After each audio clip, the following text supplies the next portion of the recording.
Hi, it's Sarah from SingleMomsAskSarah.com. I'm here today to talk to you about a few simple things that you can do with your kids for St. Patrick's Day. St. Patrick's Day is my favorite holiday, and the reason is that you can do anything you want, as big or small as you want. There's no pressure, there's lots of fun, and you don't have a big credit card bill at the end because you bought too many presents. Every year we put in green food coloring in our pancakes. The kids love it. They think those pancakes taste better than any other pancakes they have any time in the year, and I just let them think that. Traditions are so important, particularly in single-parent families. It can be so difficult to just get through the day-to-day that we sometimes forget to take the time to do something special. But while we're raising our kids, we're creating memories, whether we like it or not. We want to create some wonderful memories, some things that our kids can do with their kids, and things that they remember and they think of us fondly long after we're gone. St. Patrick's Day lends itself to that perfectly because, again, you don't have to do anything big. Here are some things that we do at our house. We have Jell-O jigglers, green. I use a shamrock cookie cutter. The recipe is on the package. It's 2 large boxes of Jell-O to 1.5 cups boiling water. You can put it in a cake pan or you can pour it on a cookie sheet. I like to use the cookie sheet with a bit of a lip. And the reason that I prefer the cookie sheet is because it's bigger. I can get more shapes, more Jell-O out of the cookie sheet than the cake pan. Either one works just fine. I use the cookie cutter again, but you can just cut the Jell-O into shapes or just squares. Simple as can be. We also just make Rice Krispie treats that are green, and I don't know why, but for some reason when you make things green they're so much more interesting. So that's another simple trick.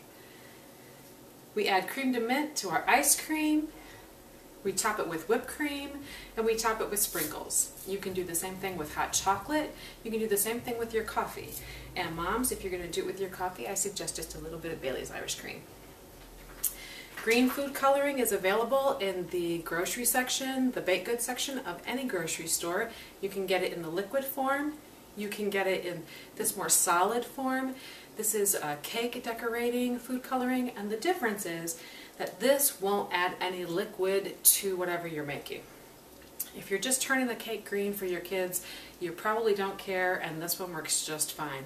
But if you have this, it's a more concentrated color. You don't have to put as much in, and again, it doesn't add any liquid to whatever you're making. The other thing that we like to do are to make grass tufts.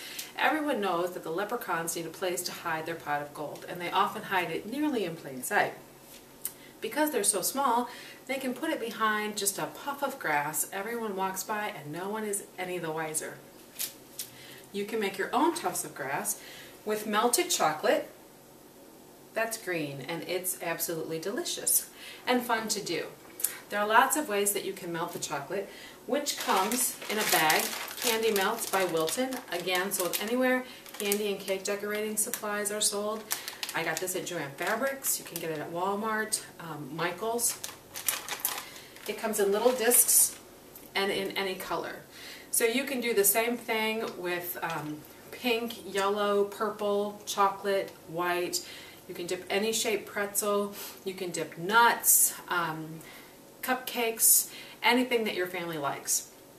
There are a few different ways to melt the chocolate, and the key is always don't overcook it.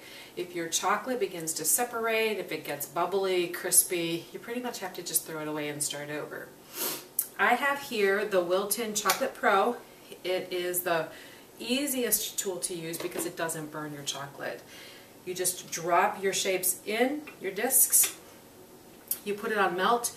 Once everything is melted, you move it to warm, and it just keeps your chocolate at the perfect temperature.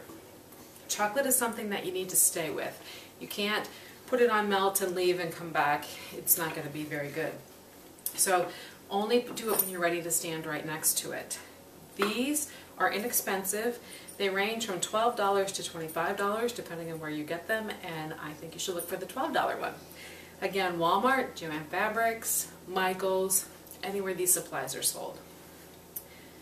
You can also use a microwave just put your chocolate discs into a microwave safe bowl, cook for a few seconds, stir, cook for a few seconds, stir, until you're all melted. If your chocolate begins to harden before you're finished, just pop it back in the microwave. The third option is the double boiler option, and you can use any pans that you have in your cupboard if you don't have a double boiler. So you use a larger pan, you put some water in it, and you want to heat that water. You use a smaller pan on top, making sure the small pan does not touch the water. Put your chocolate in the top pan and stir until melted. Again, if it gets too hard before you're finished, just pop it in and stir some more. To make the grass stacks that we have here, I just use pretzel sticks. I break them up into the chocolate, and you can make these as big or small as you'd like. And if you make hay stacks as part of your Christmas baking, lots of people do that. It's the very same idea.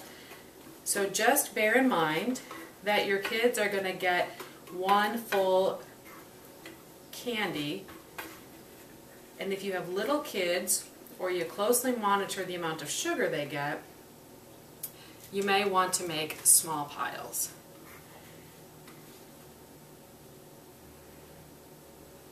You just pop them in, coat your pretzel sticks, scoop them out, and make your stacks. Easy as can be. I like to add some sugar, sparkles, just to give it that little catch so that it looks like it has leprechaun magic. Or you can add sprinkles, and again, this is Wilton, again sold anywhere cake supplies are sold, and they're great about making sprinkles now for every season. I'm kind of a sprinkleaholic, and I pretty much think that the job's not done until the sprinkles are on. If you're like me, you will love these. And that's it. So have a few minutes of fun with your kids today on St. Patrick's Day, and I'm sure that they will remember it for a very long time. Luck of the Irish to you.